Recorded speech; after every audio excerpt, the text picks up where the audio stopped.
Eu fui para a escola a primeira vez, né, com 16 anos.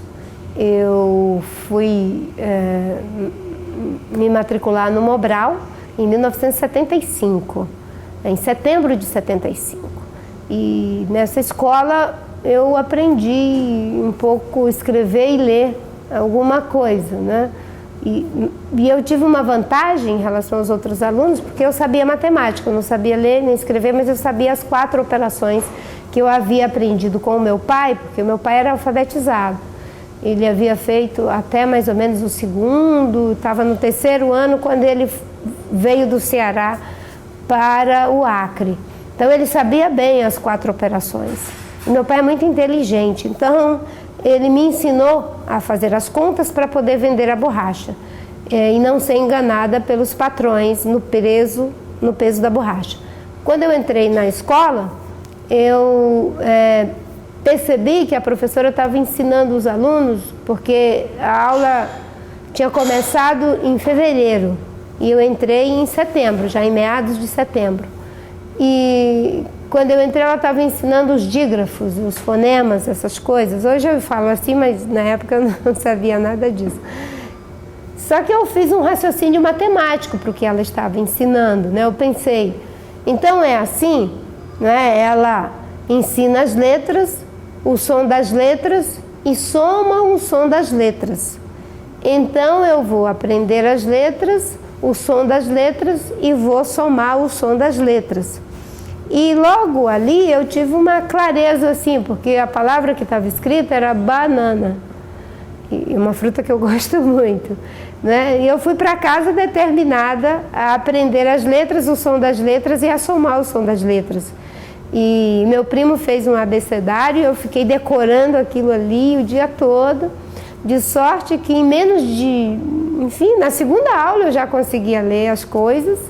E foi assim que com 15 dias a professora falou, eu acho que você tem que ir para outra turma, que era equivalente ao primário, que chamava Educação Integral. E me transferiu para essa turma em outubro de 75. E foi muito interessante, porque quando eu cheguei na sala de aula, na minha sala do Mobral não tinha chamada, então quem chegava assistia a aula, era livre. Porque as pessoas trabalhavam, chegavam atrasadas, enfim. E na outra sala eu tinha chamada. Quando eu entrei na sala de aula, a professora anotou o meu nome, que era uma folha de papel só, uma folha de papel com pauta, né? Só que ela anotou na parte de cima, e eu fui a primeira a ser chamada. Ela chamou Maria Osmarina, e eu me levantei da minha cadeira e fui até a mesa dela. E ela falou, o que você está fazendo aqui, menina? Quando a gente chama, responde presente, não vem na mesa do professor, você é abestada? E todo mundo riu muito de mim, eu fiquei muito envergonhada, né? E fiquei assim pensando, poxa, nunca mais eu vou voltar aqui, né?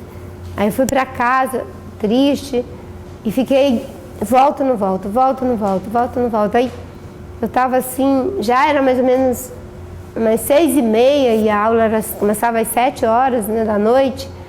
Aí eu pensei, bem, eu vou porque se eu não for, vão me chamar de abestada para o resto da vida. Personagem de hoje...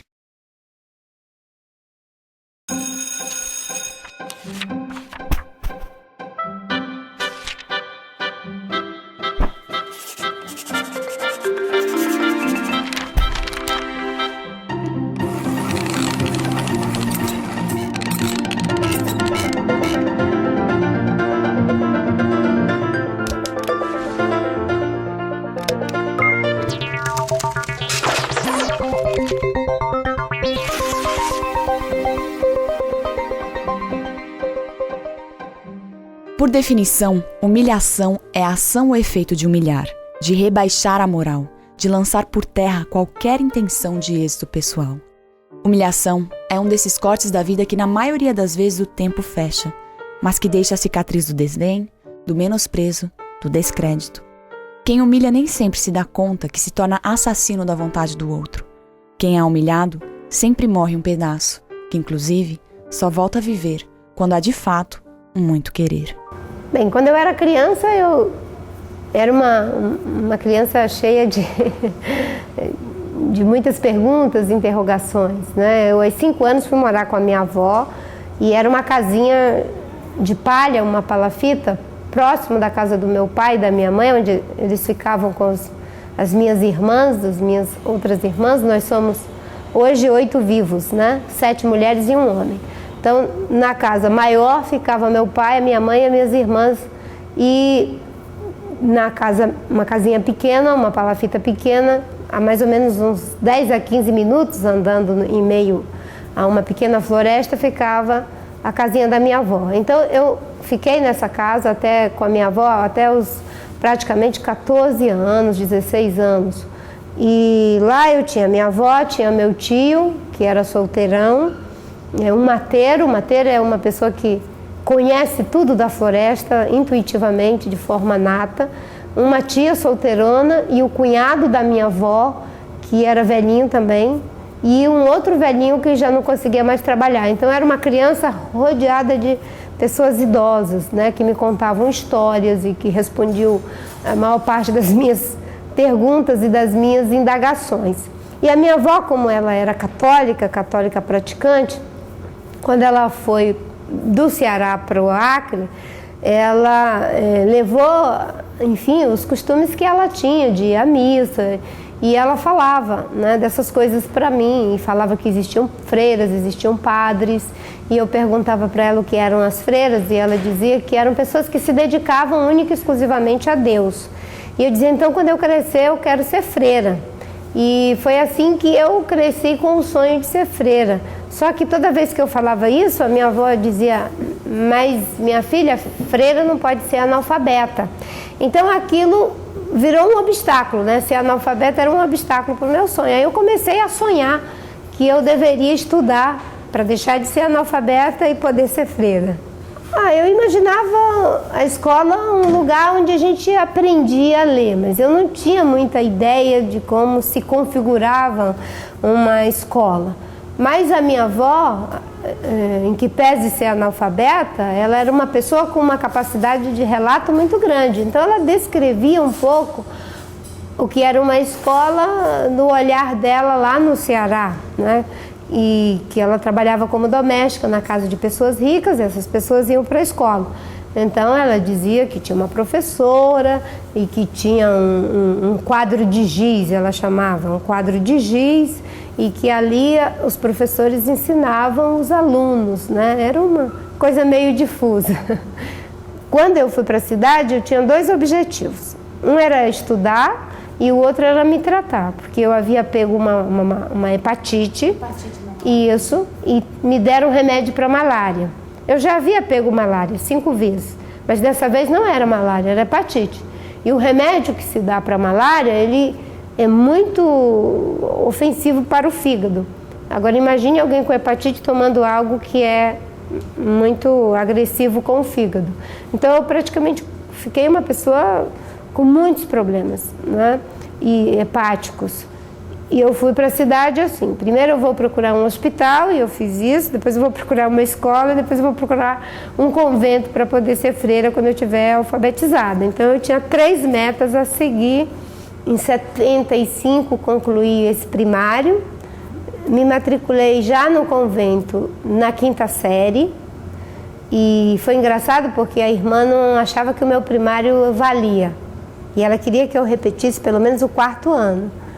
E eu não queria, porque eram todos pequenininhos e eu já era grande, já tinha essas alturas de 17 anos quando eu fui para lá. E eu falei para a irmã, e se eu conseguir tirar boas notas, a senhora deixa eu ficar na 5ª série? Ela disse, então vamos fazer um teste, e se você tirar boas notas, aí você permanece. E durante o primeiro mês, eu estudei como uma louca, porque eu tinha que trabalhar. Como eu não podia pagar meus estudos, eu trabalhava, né, cozinhava, cuidava da horta, limpava a casa. Tinha uma série de tarefas que eu não conseguia trabalhar, estudar durante o dia.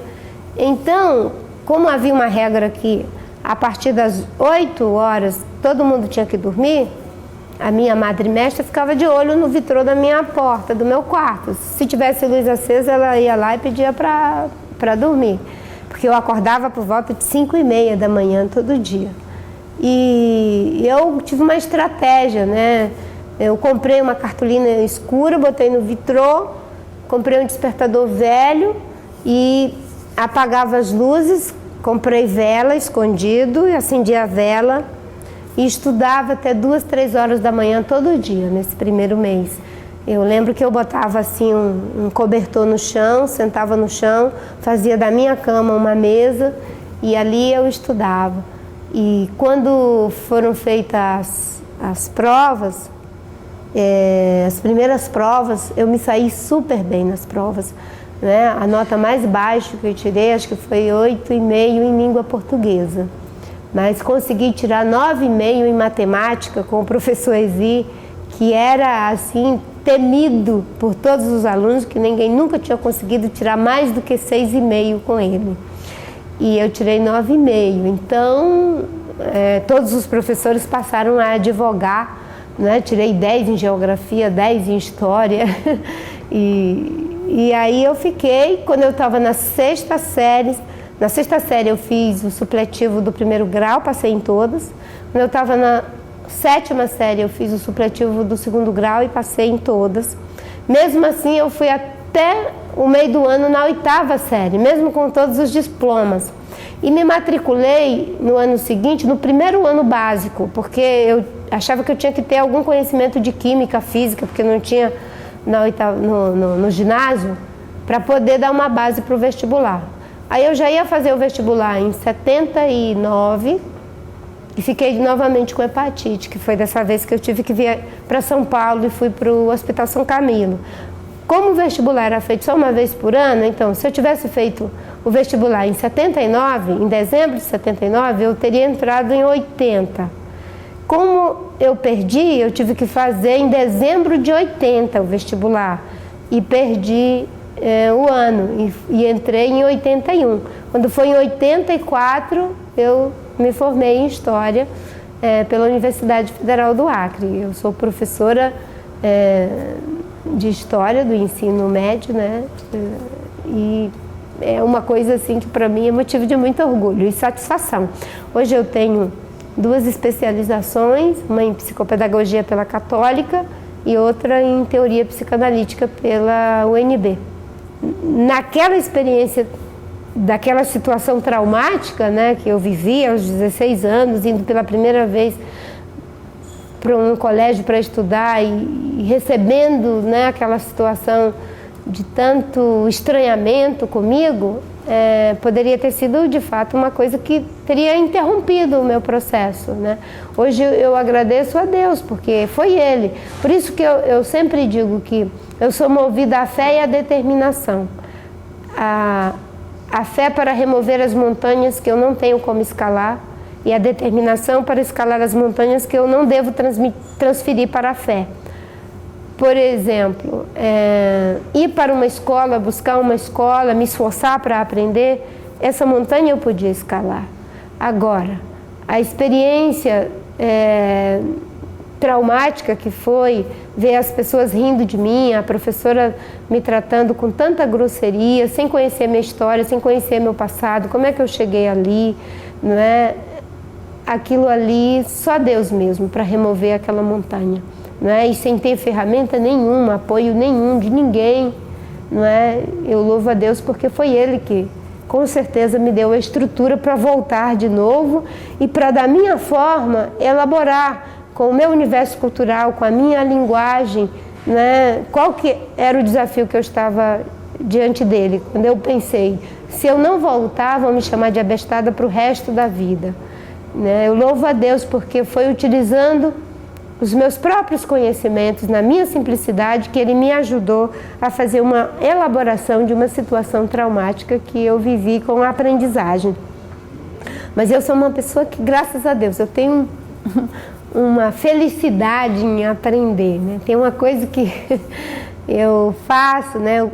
Os meninos que trabalham comigo, as pessoas que trabalham comigo, dizem que eu carrego uma biblioteca ambulante. Então, comecei carregando alguns livros na mala, ficou pesado, depois eu comprei mais uma mala de rodinha só para carregar meus livros, e agora já são 2 malas de rodinha pequenas assim, porque onde eu tô, no meu hotel, onde eu fico, eu viajo muito, né? A primeira coisa que eu faço é botar a minha mala ali, as minhas malas com os meus livros ao redor da cama, minha biblioteca ambulante, né? Porque é a forma que eu tenho de continuar aprendendo. E o que é mais interessante é quando você aprende a aprender, sabe? Porque uma coisa é você aprender e ter um conhecimento estático. Outra coisa é você ter uma estrutura de aprendizagem que é capaz de permitir com que você possa realizar diferentes aprendizagens em diferentes momentos, né? E de forma processual e manejando esses conhecimentos a favor das novas realidades que você precisa ler. Tem uma psicopedagoga argentina, que é minha amiga, Alicia Fernandes, ela diz que o processo de aprendizagem é semelhante a um idioma. E ela tem um livro muito bonito chamado Idiomas do Aprendente. E é maravilhoso, porque eu pude ver essa estrutura dentro de mim, né? Como é que aquilo que você aprendeu com a sua família, ou com seus agentes próximos, parentais, vai influenciar no teu processo de aprendizagem. E o bom de tudo isso é que não é algo cristalizado. Às vezes você tem uma experiência ruim de aprendizagem que pode te levar a algum problema, mas quando você se dispõe a trabalhar isso com um especialista, um psicólogo, um psicopedagogo, é perfeitamente superar as dificuldades que você tem de aprendizagem em função de traumas na aprendizagem. A coisa que eu mais aprendi, eu acho que tem a ver com nunca querer deixar de aprender. O livro de Provérbios diz que é melhor a gente trabalhar com o jovem, é mais ou menos assim, né? Que ainda está aberto para as novas aprendizagens, do que o rei ou o ancião que não se deixa mais admoestar. Eu quero estar aberta sempre para a possibilidade do aprender. Eu aprendi que a melhor coisa é não se fechar para novas aprendizagens. E que as novas aprendizagens não significam a negação das coisas que você traz da sua vida, da sua tradição, né? Porque nada é inteiramente novo, né? Mais uma vez aí eu acho que é o livro de Eclesiastes, né? Que não há nada novo embaixo do sol, porque o que é já foi, não é? E o que é de vir também já foi. E Deus pede conta do que passou, diz o poeta bíblico, né? Então, é aquela ideia de que as aprendizagens novas, ela acontecem em cima da mesma base, que é a fertilidade do mundo que Deus nos deu. Olha, eu acho que uma coisa importante é a gente olhar para o conhecimento de uma forma humilde, né? Tem um cientista social muito sério e respeitado da França, chamado Edgar Morin, que ele diz que é fundamental a gente estabelecer o diálogo de saberes. Muitas vezes a gente pensa porque aprendeu alguma coisa já vai desqualificando o conhecimento da comunidade que a gente veio, dos nossos pais, dos nossos avós. Em lugar de desqualificar como sendo um conhecimento inferior, de senso comum, procure aprender com eles e significar em cima daqueles conhecimentos que eles têm, porque isso é muito rico, o diálogo de saberes. E uma outra perspectiva do diálogo de saberes que a gente pode encontrar é que às vezes na educação cristã as pessoas ficam muito prevenidas contra os conhecimentos de uma forma mais ampla, com medo de que aquilo vá deturpar a fé. O livro sagrado diz, não é, em uma das cartas paulinas, olhai de tudo e retém o bem, não é? Evitando toda aparência do mal. né? Paulo conhecia profundamente as teorias da sua época, e porque ele as conhecia profundamente é que ele foi capaz de ser tão eficiente para transmitir aquilo que era essencial para ele. Então, nós não podemos ter preconceito em relação ao conhecimento, desde que olhemos de tudo, que retenhamos o bem, evitando a aparência do mal. A educação é um grande desafio. Nenhum povo consegue se desenvolver no mundo letrado sem uma boa educação. Isso é que faz a diferença, que gera igualdade de oportunidade, principalmente para os nossos jovens. Então é fundamental investir na qualidade da educação. E para que a educação tenha qualidade, é preciso investir na formação continuada dos professores, uma remuneração justa e correta, digna para os professores, e uma atualização constante dos processos de ensino-aprendizagem. Hoje os jovens estão e as crianças aprendendo de uma maneira completamente diferente que nós aprendemos no passado. Da mesma forma que a língua se transforma, e se aprender é um idioma, como diz a Alicia Fernandes, você não pode repetir as mesmas formas e as mesmas fórmulas de 30, 20, 40 anos atrás para estimular a aprendizagem. Então, o analfabetismo funcional, a grande evasão escolar que nós temos, principalmente no ensino médio, talvez seja fruto de um ensino que não consegue mais ser interessante para as nossas crianças e os nossos jovens. E nós temos que buscar, né, como é que a gente pode ter uma educação que leve os jovens a tirar de si o prazer de aprender, porque o prazer e o desejo de aprender já está na gente. Ninguém pode colocar o desejo dentro de ninguém. Mas quando você tem situações que acessam esse espaço de desejo, isso se torna numa ferramenta altamente potente. Aliás, a monografia que eu fiz na Universidade Católica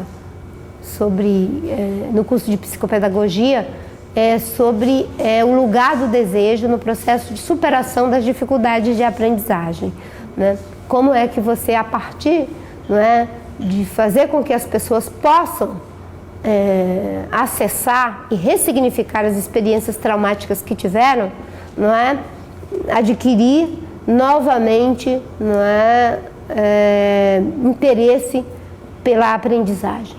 Eu acho que durante o período que eu fui professora, acho que eu fui professora de pelo menos uns quase 3.000 alunos, porque eu dava aula no Colégio Imaculada Conceição, no Iracema Gomes e no Meta, no Colégio Meta, que era uma escola particular. Depois eu saí do Imaculada Conceição, passei a dar aula numa outra escola de segundo grau, que era muito grande, do governo, na época chamava SERB, e enfim, tive um período que dei aula como professora na Universidade Federal do Acre, como professora visitante.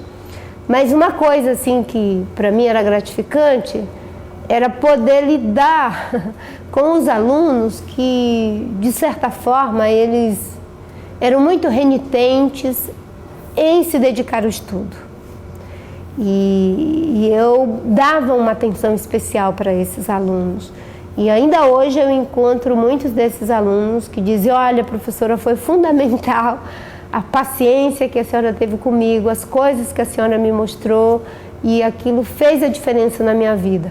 Obviamente que naquele período eu não tinha assim nenhuma expectativa de que aquilo fosse de fato fazer uma diferença, mas a mim era como se fosse uma aula pela metade, quando eu percebia que aqueles que mais precisavam eram os que menos estavam aproveitando aquela chance.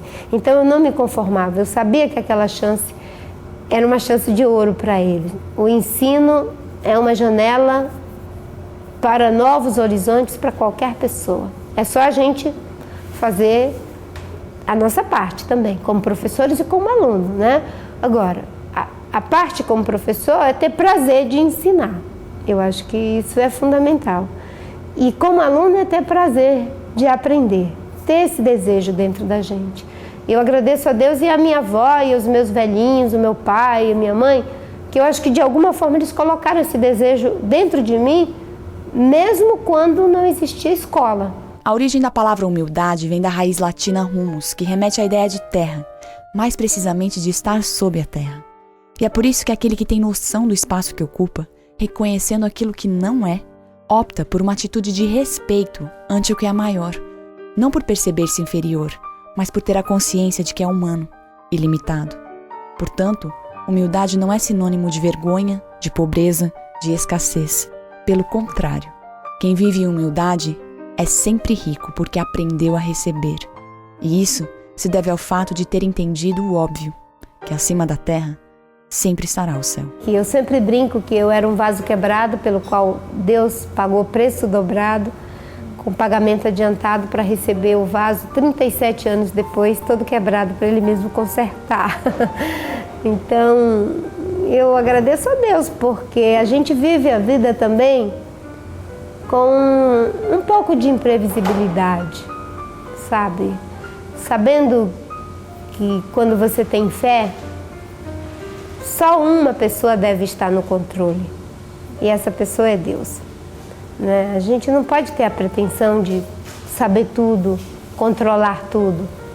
Deixa as coisas mais importantes para Ele saber, para Ele controlar, e pode ter certeza que na porção de cada dia você vai descobrindo qual é o melhor caminho, ou pelo menos qual é a melhor maneira de caminhar, como diz o poeta Tiago de Mello.